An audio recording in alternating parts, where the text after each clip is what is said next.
La teníamos en comunicación videollamada, ahora si no me equivoco la tenemos en comunicación telefónica. Licenciada Bárbara Abadi, buenos días, ¿me escucha ahí? Ahora sí, Bueno, estábamos en que nos podíamos tutear. ¿Qué tal? Buen día. ahí está, gracias Bárbara por la confianza. Un gusto tenerla acá y muchas gracias. Le cuento que en primera instancia es parte de la primer nota de la cuarta temporada de este ciclo, así que más que bienvenida a este Las Chances. Gracias. Licenciada, Gracias. voy a empezar con un poco de libre albedrío de su parte para que nos diga qué piensa con lo que veníamos pasando y lo que estamos pasando actualmente con los chicos, la presencialidad y la no presencialidad que hubo el año pasado.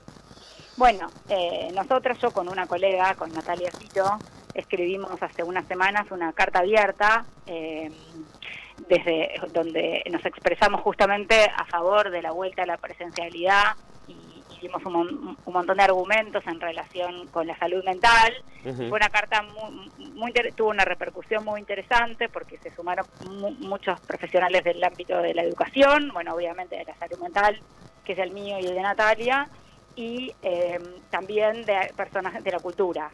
Nosotros lo que plasmamos en esa carta y lo que tratamos de transmitir es que la vuelta a la presencialidad es una necesidad de los chicos y es una necesidad de las familias, y que tiene que ver con, bueno, con qué lugar le vamos a dar a la educación, si la vamos a poner como una prioridad o nuevamente va a ser el único sector que no fue habilitado y que no tuvo ninguna vuelta, como se llamaban a las actividades que se iban retomando el año pasado. Tal cual. Yo creo que en el 2020, producto del miedo y de la sorpresa, por supuesto, ¿no? Lógicamente, un efecto de una pandemia inesperada, estuvimos todos un poco paralizados respecto de las escuelas, no todos, porque hubo algún grupo, padres organizados y otros que se empezaron a mover hacia mitad del año pidiendo la vuelta a clases, pero me parece que este año el contexto es otro, porque ganamos en experiencia, tenemos modelos de otros países que han vuelto a clases sin que las escuelas signifiquen un foco de contagio, hay muchísimos estudios al respecto. Entonces me parece que como sociedad tenemos que estar a la altura de las circunstancias y apostar por una vuelta a clases. ¿Por qué? Por la salud mental de los chicos, de sus familias, por la educación, y me parece que hay una cuestión que quizás a veces queda soslayada, y es ¿cuál es la función de la escuela? Y esto toca muchas aristas, digamos. Sí. Cuando se decía las clases nunca dejaron de funcionar, es un sí y es un no a eso. Es cierto que los docentes nunca dejaron de trabajar y han trabajado más y se han esforzado muchísimo en el 2020 a través de la virtualidad, pero la virtualidad no puede reemplazar la presencialidad, por más esfuerzos que hagan las familias y por más esfuerzos que hagan los docentes y las escuelas. Bárbara, lo que venís diciendo, pero a ver, coincido al 1000 por 1000. Y si no me equivoco, y en parte lo has dicho, en alguna parte de este manifiesto, digamos, que han entablado, del que nos contás, también decían, había un concepto muy, muy interesante, si mal no recuerdo, insisto, si no me lo corregís, en el que decían... ¿vuelve el teatro o quieren que vuelva el teatro? ¿Quieren que vuelvan los espectáculos? ¿Quieren que vuelva el cine? Pero las escuelas todavía no. Eso se dijo en su momento. Y era muy cierto. ¿Estoy en lo correcto? Sí, es que eso, muy cierto. Eso me parece que tiene que ver con, primero, con qué lugar le damos a la educación y a los chicos. ¿Qué voz les damos a los que no tienen voz pública? Y lo que yo remarcaba como psicóloga, que lo que veo en el consultorio, lo que veo en la vida, ¿no?, es que los chicos nos están hablando a través de sus síntomas, a través de su malestar, a través del padecimiento que han tenido el año pasado, han quedado a la deriva. La virtualidad no puede reemplazar la presencialidad por un montón de motivos. Primero, por el más sabido, y es que no todos tienen conectividad. Y aunque tuvieran conectividad, los chicos, sobre todo, recién te escuchaba comentar las diferencias entre los distintos niveles, digamos, nivel inicial, primaria, secundaria. Los chicos de nivel inicial, bueno, es un despropósito absoluto pensar que pueden hacer algo virtualmente, porque la función del nivel inicial es la socialización. En mi caso no hizo nada, o sea, de 3 Zoom que se propusieron, llegamos a hacer 1,5 y la verdad, la verdad no sirvió para redondear eso. Y yo voy a hacer un mea culpa, o por lo menos algo que me di cuenta. Yo pensaba que como padre podría ser un buen educador. No, no lo soy. Puedo criar bien o mejor o peor a mi hija, pero soy un mal educador. Me cuesta mucho transmitirle educación. Es muy interesante lo que decís y me parece que es algo que no te pasa a vos, es algo que da cuenta justamente y me parece que en ese sentido es un buen momento para poner en su lugar de importancia el rol del docente. No cualquiera puede ser docente, Pero, no cualquiera puede sin enseñar. dudas. Y una cosa más, uno no puede enseñar, no es lo mismo estar en el rol de madre o padre con su hijo, no está en el rol de maestro. Entonces, Y Bárbara, no lo digo por... No, yo no estoy acá para enseñarle, me voy a tomar mate. No lo digo por eso. Créeme que he intentado muchas cosas. Hablo de manera particular para... Como quizás ejemplifico un montón de gente, ojo, con lo que digo. Realmente me costó enseñarle, me cuesta mucho enseñarle a leer, me cuesta mucho tratar de enseñarle el número más del 15. Si bien quizás sea un defecto mío, no tengo problema en aceptarlo. Insisto en lo que vos dijiste, ¿no somos maestros los padres? no somos maestros, ocupamos otro rol para Claro, los chicos, se claro. predisponen distinto y además no es menor y no hay que decirlo con culpa. Los adultos, en su mayoría, tienen que trabajar, tienen que hacer otras cuestiones y cuidar a los chicos como madre y padre. Y a ver, como siempre decimos, una madre no puede ser un padre, una madre no puede ser una docente, obviamente puede ayudar y dar algún apoyo eventualmente. Lógico, las tareas Pero las no vamos a puede- acompañar para hacerlas, por supuesto. Pero a mí Uno me tiene parece que que por eso insistir digo como que padre, pero es distinto el rol, me da la sensación, ¿no? Es muy distinto el rol, no se puede, así como no se le puede pedir a una docente que haga la crianza como si fuera una madre, no se le puede pedir a una madre que o cuide un a mi padre, hija como si fuera su hija. pero Claro. además porque no tenemos, o sea, los padres, entre comillas, habituales, normales, no tenemos ni elementos de pedagogía, a veces ni siquiera los recursos emocionales, cognitivos o la paciencia, y no es el vínculo en el cual se produce el aprendizaje. Ujú. El vínculo en el cual se produce el aprendizaje, y no solamente el aprendizaje me refiero a contenidos, sino a la socialización, a la internalización de normas. Ahora te iba a comentar un poco respecto a esto de la función de la escuela. Ujú. Eso se da en un vínculo con un docente o con una docente y con compañeros, con pares. Claro, ¿Cómo está planteado el sistema educativo en nuestro país? Está planteado así. claro. No está planteado que el chico atrás de una computadora, replicando además, yo entiendo que nos tomó por sorpresa, pero una clase virtual que intenta replicar la clase presencial solo que con una computadora. No es una propuesta digital distinta en la mayor parte de los casos tampoco. Claro. Entonces me parece a mí que estamos todos, hay pruebas sobradas de que la virtualidad fracasó. Insisto, por más esfuerzo que hayan hecho las familias y los docentes, no se trata de no haber hecho esfuerzo, se trata de que no se puede. Sí, No yo es coincido, por lo posible. menos acá en Argentina o en Capital si querés. Quizás en alguna otra parte del mundo es otro tipo de cosas, están avanzados o están más actualizados. Acá no sirvió hasta ahora. Exactamente, y además ha generado mucho malestar en los vínculos entre padres e hijos, Sí. porque insisto, los padres tienen que seguir trabajando, tienen que seguir atendiendo otras cuestiones, y esto ha generado mucha tensión, circuitos, esto todos lo conocemos, o lo hemos vivido, lo hemos escuchado, donde los chicos no quieren hacer la tarea, los padres se Sí, tal impacientan, terminan una pelea. Se acuestan después hay tarde, 12 de la culpa. noche, no Sí. se levantan a la mañana, no llegan al Zoom, no les importa, no podés estar todo el tiempo, porque los que salieron a trabajar tampoco estaban vigilando, no, era llamarlos, ya estás en el Zoom, sí, pero por más que esté en el Zoom, capaz que no le da pelota. Por eso, entonces, la propuesta de la virtualidad, si bien en un momento no quedó otra, porque estábamos todos detenidos a partir de la irrupción de la pandemia, creo que ha mostrado su limitación y sobre todo ha aumentado la desigualdad. Hay un montón de gente que no se puede ni siquiera conectar, hay chicos, como vos mencionabas, cuyos padres no están, porque están trabajando, no se pueden conectar o están en desventaja respecto de otros chicos cuyos padres sí pueden quizás ayudarlos. Y además, bueno, a ver, hay datos contundentes. CIPEC ha hecho un estudio que decía 1,5 millones de chicos dejan la escuela después del 2020.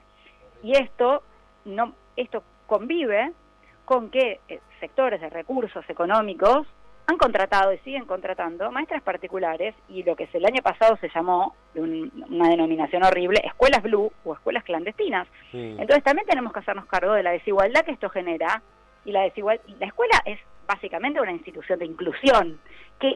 ¿Cómo se puede hacer? ¿Cuál es el recurso para, cuando sabemos la pobreza infantil que hay en la Argentina, cuál es el recurso para incluir a los chicos de pocos recursos? La escuela. En la Los escuela, dejamos tal sin cual. escuela, los Tal dejamos cual. fuera del sistema. Tal cual. Ezequiel. Bárbara, buen día, Ezequiel. ¿Qué tal, Ezequiel? Un gusto, Bárbara. Hasta ahora todo lo que dijiste real, 100%, concordamos siempre. Ahora, yo lo que veo es hasta dónde se mete la política en esto. Porque realmente todos pensamos lo mismo, sin embargo las clases se van pasando, y no hubo un plan para que se vuelva a clase. Entonces, ¿hasta dónde se mete la política y hasta dónde uno puede ir en contra de eso? Porque una vez que se mete la política uno ya no puede hacer nada, por más que por padres, psicólogos, maestros. Sí, es muy interesante lo que preguntás y son cosas que converso con otros madres y padres que están con la misma preocupación y nos preguntamos, bueno, ¿qué hacen?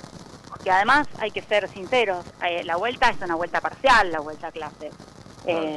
Es una presencialidad que, hay que decirlo también, se festeja y se valora, pero que no termina de alcanzar, porque está bien que han pasado pocos días y uno puede pensar que esto mejorará con el transcurrir de los días, pero que tiene 2, 3 hijos y entra uno a las 8, otro 8:30, otro a las 9, una semana a la mañana, una semana a la tarde, 3 días, 2 días, a ver... Parece pensado para desalentar las ganas de volver a la escuela. Claro, que nunca se ponen en el lugar de uno. Claro. Nunca están en el lugar de uno. Pero escúchame, Nero, a veces tenemos, o sea, nosotros quizás, algunos trabajos que podemos tener los adultos, que pueden ser de manera independiente y que no conllevan horarios fijos, a veces es más enquilombado llevarlo a la escuela que cumplir el día laboral nuestro. Exacto. O sea, a veces es un poco una locura. Es un poco mucho una locura. Todos tenemos agenda con 3 colores, ¿no? Claro. 4, depende de la cantidad de hijos. En un color los horarios del trabajo, en otro color los horarios de un hijo, en otro color los del otro hijo. Es que Bárbara, yo ya estoy daltónico. Te hago una consulta. Todo esto aplica también, porque nosotros tenemos parte de nuestro equipo, o por lo menos una integrante de nuestro equipo aquí en Las Chance, que es estudiante universitaria. ¿También afecta un poco, o afectó, o podés decir algo con respecto a los universitarios, todo esto, o solamente más que nada ligado a la secundaria hasta el nivel inicial? Mira, yo creo que entiendo que hay prioridades. Me parece que el nivel inicial es primordial, sí. Y la virtualidad es inaplicable, incluso claro. hasta me animaría a decir que es dañina, porque poner a un chiquito de 2, 3 años atrás de una pantalla es cruel directamente.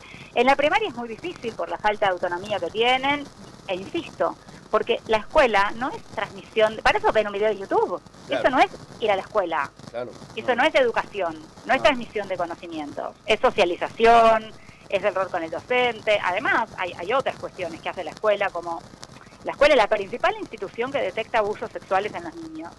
La escuela es la principal institución derivadora de pacientes a psicólogos. A mí en el consultorio la mayor parte de los chicos que llegan a la consulta llegan por sugerencia del colegio. Es la principal institución que detecta problemas cognitivos, fonoaudiológicos, hasta problemas de salud de todo tipo, de violencia. Eso no se puede hacer virtualmente, ni en nivel inicial, ni en primaria, ni en secundaria. Ahora también sabemos que hay más recursos de autonomía y mejor manejo tecnológico en chicos de 20, 22 años que van a la universidad que en chicos de 7 que van a la escuela. Sí. Lo cual no significa que se pueda seguir para siempre estudiando carreras de modo virtual, sobre todo si no hay una apuesta por lo digital, claro. A transformar eso de otra forma. Claro. Yo veo a los jóvenes también están muy impactados por la pandemia a nivel psicológico. No diría que quizás el tema central es la falta de asistencia a la facultad de los estudiantes. Más bien diría que se juegan otras cosas, claro. Como la vivencia de estar perdiendo sus años de juventud, de sociabilidad, de salidas, de circulación entre pares, hacen a la identidad de los jóvenes y adolescentes. Me parece que también hay que pensarlo, pero el otro día vi una nota muy interesante de una persona que trabaja en educación, y que ella decía justamente, con la cantidad, se suspendieron las clases en las universidades, qué lástima que no se hayan usado los espacios de las universidades para dar clases de las escuelas, ¿no? Claro. Digo que también hubo falta de creatividad y falta de... Es verdad eso, exacto. Es verdad eso, campus abiertos, ¿no? Todas las universidades, claro. Gigantes, todas las universidades, las facultades de la UBA. Sí, pero inclusive muchas universidades, más que nada privadas, tienen, por ejemplo, predios claro. Al aire libre, donde que también se podrían haber adaptado de alguna forma u otra para dar una mano entre uno y otro, entre escuelas, ¿no? También no lo había pensado. Y también respecto a la pregunta que me hacías de la política, entiendo que es difícil cuando se transforma en algo político y me parece que la apuesta es a trascender con este reclamo y con este pedido a lo político y poder ubicarnos desde otro lugar. Cada una desde el lugar que ocupa en la sociedad, como madres, como padres, salud mental, educación. Y poder realmente tratar de trascender esto, porque si no realmente nos achatamos mucho y nos quedamos muy limitados, y los perjudicados van a ser los chicos. Bárbara, lo último que te voy a preguntar y te voy a dejar tranquila. Dos cositas. ¿Tenés hijos y estás mareada como nosotros? Sí, tengo 2 hijos. Bien, perfecto. Entonces estás más mareada que yo. Por eso decía 3 colores. Y después lo supuse. Y después, por otro lado, te voy a hacer una pregunta muy tonta, pero me parece que es lógica en base a lo que estamos hablando. Vos atendés de forma presencial a tus pacientes, ¿no?